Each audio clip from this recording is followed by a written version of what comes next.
मुजफ्फरपुर कंचन राज मुजफ्फरपुर अपन सब सुन रहल छी एसके राज रिकॉर्डिंग स्टूडियो की शानदार प्रस्तुति। जान मारैया तोहर जवान आबैया देख तो मुहबा में पान के दादू में ढारी को हम की बोलबो जाई जात के तोरा बिना जीवलबो गे जाई जात के तोरा बिना जीवलबो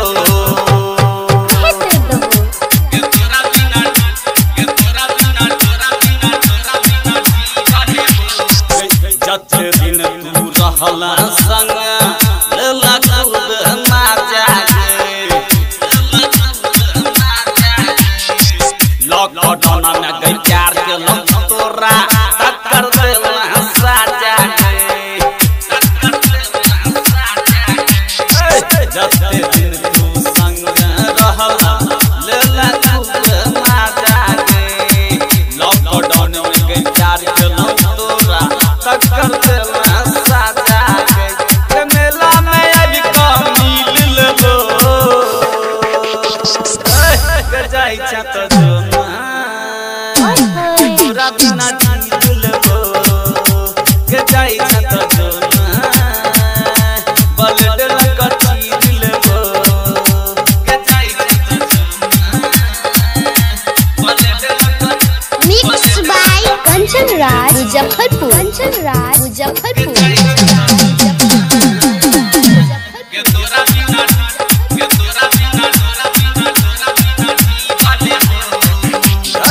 याद आबैया जखन तोहर इंग्लिश दारू पीबै छी फाटल करेज के हम गही गोरक सुइया लग हंसीबै छी याद आबैया जखन तोहर इंग्लिश दारू पीबै छी फाटल करेज के हम गही गोरक सुइया लग हंसीबै छी तोरा नाम जवानी हम लिख देबो जाई छत तोरा बिना जीवलबो के जाई छत के हंसुला कची दिलबो जान मारैया तोहर जवान आबैया देख को मुहबा में पान के दादू में ढारी को हम की बोलबो जाई छत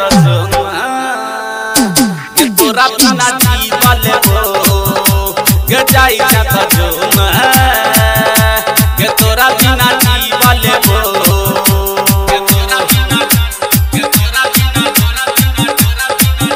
मिक्स बाय कंचन राज मुजफ्फरपुर कंचन राज मुजफ्फरपुर के तोरा बिना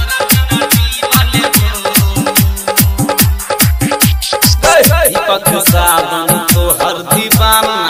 दिलको खूब मजा गे राज इंदल बिहारी प्रेम जी